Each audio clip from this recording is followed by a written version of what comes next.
त्रिकूट नाम का एक पर्वत है जो नदियां और सरोवर से भरा हुआ है।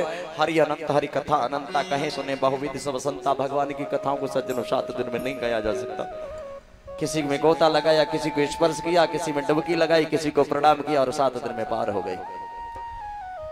त्रिकूट नाम का पर्वत है, नदियां और सरोवर से भरा हुआ है। 10,000 योजन लंबा चौड़ा है, जहां पर गज अपनी हथनियों के साथ पानी पीने के लिए जाता है। पहले पानी पिया, गज का मन किया स्नान भी कर लूं, तो गज जल में घुस करके जल क्रीड़ा कर रहा है, जल में खेल खेल रहा है। गज उस जल के अंदर के जल का गिरा रहता था, उसने गज को पकड़ा। अब गज बाहर को खींचता है, गिरा अंदर को, गज बाहर गिरा अंदर को, दोनों का घमासान युद्ध होने लगा। गज जब असहाय हो गया तो अपनी रानियों को बुलाया, मेरी रानी आओ मुझे बचाओ, जल का गिरा खींच रहा है, मेरी रानी आओ मुझे बचाओ। रानियों ने मना कर दिया, मना कर दिया। और पत्नी किसको कहते हैं सज्जनों? पति को पतन के रास्ते से बताए वह पत्नी है। मना कर दिया। अब इसने सोचा रानी तो बचा नहीं रही, अगर हम जल के अंदर घुसेंगे हमें गिरा खींच लेगा। रानियों ने मना कर दिया। इसने सूंड में जल भरा और इसने गजेंद्र मोक्ष की बड़ी प्यारी स्तुति गाई है सज्जनों। सूंड में जल को भरा, भगवान को श्री चरणों में समर्पित किया। भगवान दौड़ करके आए, मेरा भक्त फंसा हुआ है। अब भगवान ने विचार किया, ये गज ने तो मुझे बुलाया है, ये तो मेरा भक्त है, ये इसका श्रद्धा तो मेरे प्रति कम नहीं होगी, पर इसका भक्त है वो गिरहा जिसको खींच रहा है। क्यों? क्या पकड़े हुए था? पैर पकड़े हुए था और जल पहले से मौजूद था। और पैर को धो करके जो जल बनता है उसको क्या कहते हैं? चरणामृत। भक्त का चरणामृत वो गिरा पी रहा है। भगवान ने सोचा ये गज तो मेरा भक्त है और गज का भक्त ये गिरा है, पहले इसको मान मर्दन किया जाए। गिरा को पकड़ा, अपने धाम वैकुंठ के लिए भेज दिया और गज को दर्शन दिया। और ऐसे गज ने भगवान को दोष लगा दिया। बोले भगवान आते तो हो पर बड़ी देर में आते हो, भगवान आते हो पर बड़ी देर में आते हो। भगवान बोले तूने मैंने मुझे याद कहाँ किया? पहले पत्नियों में फंसा रहा, बच्चों में फंसा रहा, पत्नियों को याद करता रहा, और जब तूने मुझे याद किया मैंने क्षण भी नहीं लगाया, मैं तेरे पास आ गया। मैं आपको ये बताऊं मेरे भाई बहन, ये गज कौन था और ये गिरहा कौन था? गज इंद्रदुम्न नाम का पांडु देश का राजा इंद्रदुम्न था। एक बार ये मंदिर में पूजा कर रहा था, उस समय दुर्वासा का पदार्पण हो गया। इसने सोचा मैं दुर्वासा को पैर छू करके प्रणाम कैसे करूं, मैं तो पूजा कर रहा हूं। तो इसने ऐसे सिर हिला दिया। आपने देखा मोटरसाइकिल चलते पे हाथ ऐसे कर दो, होगी राम राम। इसने सिर हिलाया, दुर्वासा को क्रोध आया, तूने हाथी की सूंड की तरह तेने सिर को हिलाया, जा तू गज हो जा। तोड़ करके गया, चरणों को पकड़ लिया। बोले शाप तो तुझे लग गया पर चिंता मत कर, तुझे भगवान साक्षात दर्शन देंगे। संत की क्रोध बड़ी वाणी में भी बड़ा रहस्य होता है भक्तों। और ये गिरा कौन था? ये हु नाम का गंधर्व था। एक बार एक नदी में देवल नाम के ऋषि स्नान कर रहे थे और ये हु नाम का गंधर्व नदी के नीचे घुस के गया, पैर पकड़ करके उनको डरा दिया कि जल का गिरा खींच रहे हैं, और बाहर जाकर के हंसने लगा। तो कहा है कि संत से कभी मजाक भी नहीं करना चाहिए। उन्होंने साफ दे दिया, हु नाम के गंधर्व तूने जल वाले गिरा का काम किया है, तू गिरा हो जा। इसने भी पैर पकड़े, बोले चिंता मत करे, कोई और मारने वाला नहीं, साक्षात भगवान मारने तुझे आएंगे। ये दोनों सुखदेव जी बताने लगे, हे राजन परीक्षित आगे की कथा मन लगा करके श्रवण करो। राजा बलि को इंद्र ने जब परास्त कर दिया, तब राजा बलि ने भृंगवंशी ब्राह्मणों की सहायता से विश्वजीत नाम के यज्ञ को किया, जहां से अस्त्र शस्त्र कवच कुंडल उसको प्राप्त भई। और इसने जाकर के इंद्रपुरी पर धावा बोल दिया। इंद्र डर गया और इंद्रासन का मालिक बन गया, और इंद्र बन करके ये देवताओं की शक्ति को समाप्त करता हुआ चला जा रहा है। देवता सब भयभीत हो गए। देवताओं ने कश्यप ऋषि की पत्नी है माता अदिति, सारे देवता मिलकर के कश्यप ऋषि के पास गए और कश्यप ऋषि के पास गए, निवेदन किया, इंद्र राजा बलि इंद्र बन गया है, जो देवताओं की शक्ति को छीन करता हुआ चला जा रहा है, भगवान कोई उपाय करो। कश्यप ऋषि ने माता अदिति से कहा, माता अदिति आप नर्मदा के किनारे पर जाओ, जाकर के जनार्दन भगवान की सेवा करो, जनार्दन भगवान देवताओं के दुख को दूर करेंगे।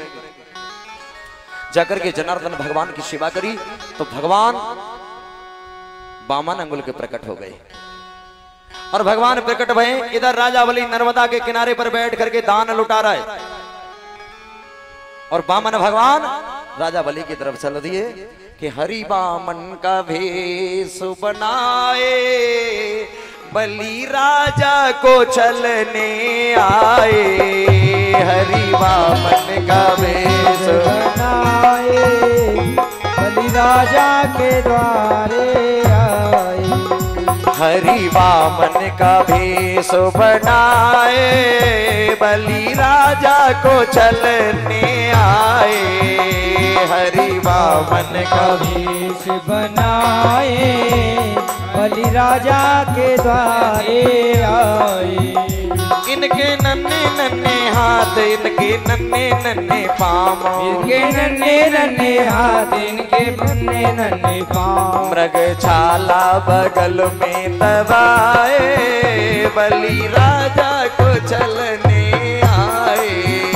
मृग छाला लगाए बलि जाला के द्वारे आए। हरि वामन का भेष बनाए बलि राजा को चलने आए। हरि उड़ के बैठ जाता ना बहन भैया। हरि वामन का भेष बनाए बलि राजा को चलने आए। हरि वामन का भेष बनाए हरि राजा को चलने। बोलिए गोविंद भगवान की। और जैसे ही वामन भगवान आ गए, राजा बलि ने कहा भगवान मांग लो, क्या वरदान मांगना चाहते हो? बोले पहले मुझे वचन दो, जो मैं मांगूंगा देंगे। बोले जो तुम मांगोगे देंगे, पहले संकल्प दे दो। और जैसे ही सागर से जल करना चाहते थे तो मैं शुक्राचारी मक्खी बन करके बैठ गई, कुछ आसन लिया, जैसे ही टोटी में डाला शुक्राचारी की आंख फूट गई। शुक्राचारी ने साफ दे दिया, जा राजन श्रीहीन हो जाओ। कहने लगे मांग लो, क्या मांगना चाहते हो? उसने संकल्प दे दिया। बोले हमें 3 कदम पृथ्वी चाहिए कि पृथ्वी नापी एक में, दूजे में आकाश, और तीजा पद कहां पर रखूं सारे असुर निराश। एक में पृथ्वी, दूसरे में आकाश। बोले कहो राजन अब तीसरा कदम कहां रखूं? बोला मेरा सिर बाकी है, सिर पर माप लो। जैसे का मेरा सिर बाकी है, सिर पर माप लो। जैसे भी वामन भगवान ने सिर पर कदम बढ़ाया, ब्रह्मांड की एक सतह फूटी जिससे चिन्मयी धारा निकली। उसको ब्रह्मा जी ने कमंडल में लिया और उस धारा से 3 धारा बनी, मंदाकिनी, आकाश गंगा, भोगमती, पाताल गंगा, मृत्यु लोक में भागीरथी। इधर मेरे भाई बहन भगवान बोले अरे राजन मैं तेरी दानवीरता से बड़ा खुश हूं, वरदान मांग लो। तेरा सर्वस्व मैंने ले लिया, फिर तूने अपना शरीर भी दान कर दिया, मैं बड़ा खुश हूं, कुछ वरदान मांगो। बोले क्या कहा? बोले वरदान मांग लो। बोले प्रभु वरदान दोगे? बोले बिल्कुल देंगे, मांगो वरदान। बोले वरदान देना, बात मत करो, बात मत करो माता, बात बंद कर दो। बोले वरदान मांग लो। बोले मांग ले वरदान। बोले मांगो। बोले वरदान अगर देना चाहते हो तो प्रभु जब भी मैं अपने घर से निकलूं तो दरवाजे पर तुम्हारा दर्शन करूं, जब घर में घुसूं तो दरवाजे पर तुम्हारा दर्शन करूं। भगवान बोले इसका मतलब ये है कि तू हमें नौकर बना के रखना चाहता है, द्वारपाल बना के रखना चाहता है। हाँ। अब बोले ये मुझे नहीं मालूम द्वार नौकर बनोगे क्या बनोगे, पर जैसे ही घुसूं दर्शन आपके करूं। भगवान को इसने बंधक बना लिया, और भगवान को बंधक बनाया सज्जनों। लक्ष्मी जी बड़ी परेशान है, लक्ष्मी जी बहुत ज्यादा परेशान है। भगवान को इसने बंधक बना लिया, लक्ष्मी जी बहुत परेशान है। और लक्ष्मी जी जब परेशान है तो देवर्षि नारद ने लक्ष्मी जी को बताया, देवी तुम्हारे पति को तो राजा बलि ने द्वारपाल बना लिया है। बोले हमें अपना पति मिलेंगे कैसे? बोले ऐसे नहीं मिलेंगे क्योंकि वो वचनबद्ध हैं। कैसे मिलेंगे?